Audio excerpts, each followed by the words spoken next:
in the beginning of my journey, and a lot of you watching this video, hopefully, you always hear the word burner method or spy tool, right? A lot of these people are, only mentioning these two product research methods because A, they probably make money off you. When somebody's like referring a spy tool, they usually have an affiliate code, which they make money off you. And burner method, it's the 99% method that everybody else is using. And so it's so easy to just tell somebody, hey, just do the burner method, you'll make money, right? But how do you actually expect to make money if that's what 99% of people are doing, right? Just use your brain here. So in this video, I'm going to be breaking down these three key things, okay?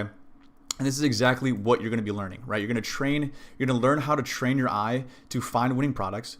We're going to actually find out where to find these winning products and the exact thought process / rubric I personally use when picking a product to run. Because yes, I do use a rubric that I've created myself to essentially let me know what a winning product looks like and what essentially validates that winning product to be able to consistently make money from it, right? Because again, hopefully if you're watching this video and are aware of who I am, I don't like pump and dump little products that you run up for a couple of weeks and then they completely die. No, I'm all about longevity. This is pretty much what I teach throughout my whole entire YouTube, is how to actually make organic dropshipping and even e-com in general something sustainable that can make you thousands of dollars every single month and actually make this a full-time thing. Isn't that something that you would want?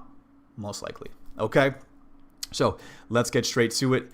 And the first thing we're going to talk about is actually training your eyes for success, right? How do we actually train our eyes to see winning products? And this is exactly what we need to understand before we even hop into this, right? So before you start, you need to understand that this business model, especially organic dropshipping, but e-com in general, is based off of impulse purchases. The easier it is for the customer to justify their purchase more, it will sell. The more it will sell, right? So again, if somebody is selling a product between $25 to $100 on average, people will typically justify that when purchasing something off a random website, right? But once you go over the $100 range, maybe $125 to even like $300, you actually start thinking, what am I doing buying a $300 product off a random sketchy website, right? That's when your brain actually like activates and is like, all right, we should probably not, spend this type of money online. But, typically when you're looking at the $25 price range to even $100 price range, your brain, when it's in brain rot zombie mode, doesn't really give a fuck, right? So typically this is the price range that I like to essentially put my products up for. So typically I'll sell a product for, $40 to even $60 a piece, just so I'm making at least like 3x profit margins. Again, I do organic dropshipping. I don't pay any ads. So yeah, that's pretty much what I typically look for. But yeah, this is what we literally need to understand in the beginning. When we're trying to find a winning product. So every time you are doing product research, I want you to think of this, right? Is this product, right? Is it too much? Is it too high ticket for anybody offline to buy it? Or is it just the right price for it to be justified? Okay, I want you to start thinking that. Next thing we need to figure out is the winning product criteria, right? So again, these are going to be the kind of main benefactors of a winning product that you should be looking after, right? So the first thing we're going to be really focusing on is the wow factor of the product, right? The product, right, that you find must at least look cool. That is the bare minimum. It must look cool, it must stand out, or do something that makes you want to learn more about it, right? What is the point of actually selling a product like a fucking normal water bottle that doesn't have any functionality but to just drink water from, right? The whole point of this is to have some sort of wow effect when you actually scroll on your For You page, find this product and you're like, holy shit, bro, this is actually dope, right? So again, this is all about the wow factor, right? This is what we're essentially trying to create with our product, right? Another thing too that everybody talks about is adding value. But what exactly does value even mean, right? Hopefully this product solves some sort of problem, entertains people, and makes people want, or it makes them more attractive, right? It's some sort of problem solving product that not necessarily has to solve a direct problem. At the end of the day, if it's a product that entertains somebody, right, they're gonna buy it, right? Most of the time, it's more convenient for people to buy a problem-solving product because it's like, oh, it solves a problem. But at the end of the day, if you find a product that's super entertaining and it's more like a commodity, dude, they will still buy it. So it doesn't necessarily have to add direct value, but value could just be, entertainment. It could be like just joy and actually making somebody happy, right? Because again, that is value at the end of the day. Another thing that we're looking to add when it comes to the product itself is demand, right? What kind of demand does this product have, right? So just because you would buy the product doesn't mean other people will. And this is when we actually need to study the target demographic or niche and take a look at what they're interested and see if this would fall into that. So 9 out of 10 times a winning product will fall into a specific target audience or niche, right? And this is exactly when we have to actually do some niche research and see what type of demand there is for a product like this, right? Because at the end of the day, you might think, holy shit, bro, this fucking water bottle again is super freaking cool. It says the letter F on it. But, people in the niche might want, a water bottle with the letter K on it. I don't fucking know. But at the end of the day, you need to study your target niche to understand what they're really looking for, right? Because again, if you're just choosing a product that you think is going to be a winner and don't know anything about the niche, then you're kind of cooked, right? So you have to kind of put yourself in the shoes of the people that you are trying to sell to actually see the demand and if they would actually need this product on a daily basis. Right? That's just the broad reality of it. And this is exactly what I do when doing product research I actually deep dive into the exact niche and see, what people are looking for and how they're reacting to a similar product like this, if that makes sense. Okay. Another thing that we're looking for here is an emotional and passionate connection, right?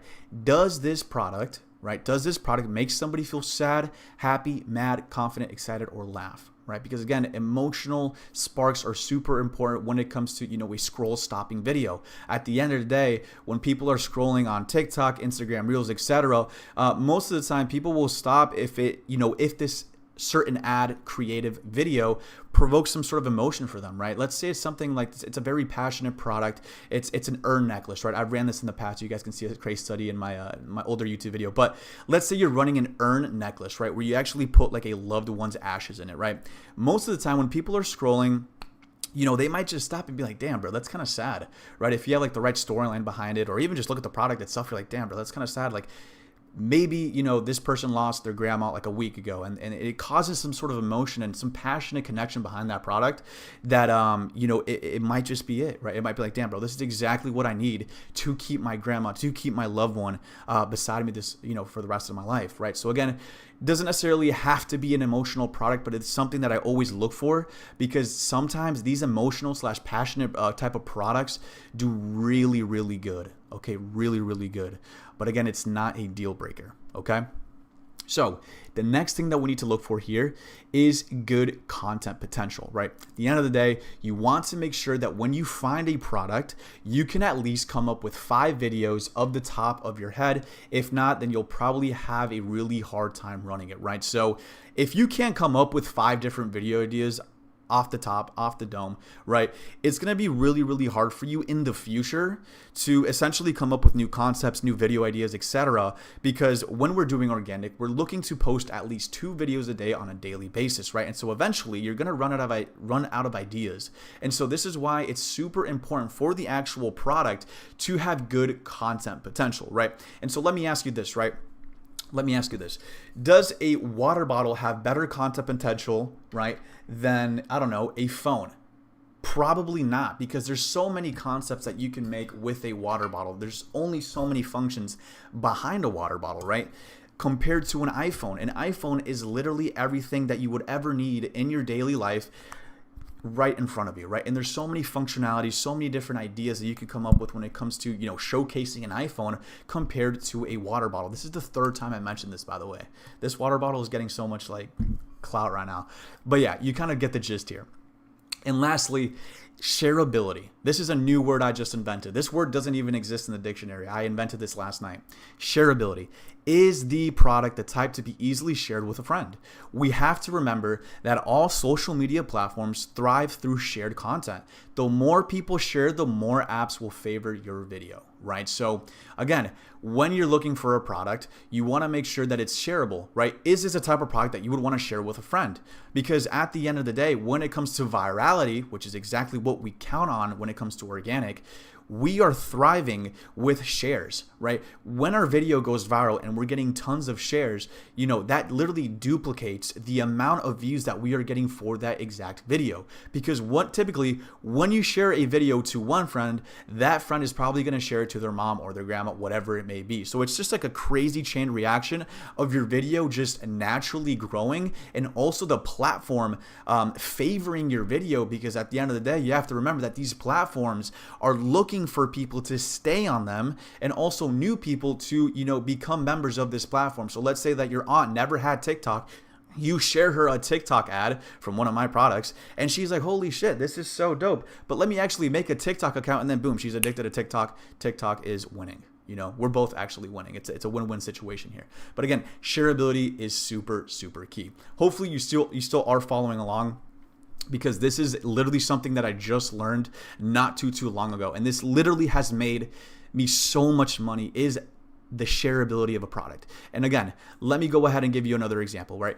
Which one is more likely to be shared, right? A random pan that it's the best pan of all time. I don't know. You know what I'm saying? Like it's just a pan though, versus a Puff Bar dog toy, right? Which one is more likely to be shared, right?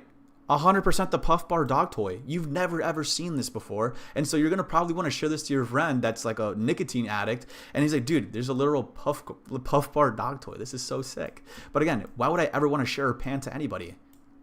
It's just a boring pan. So again, once you start thinking like this, you start honestly making more money. And it's the simple stuff like this, the low-hanging fruit, that's going to make you the most amount of money, bro. It's nothing crazy here, right? This is just basic marketing strategies that we're really just learning here.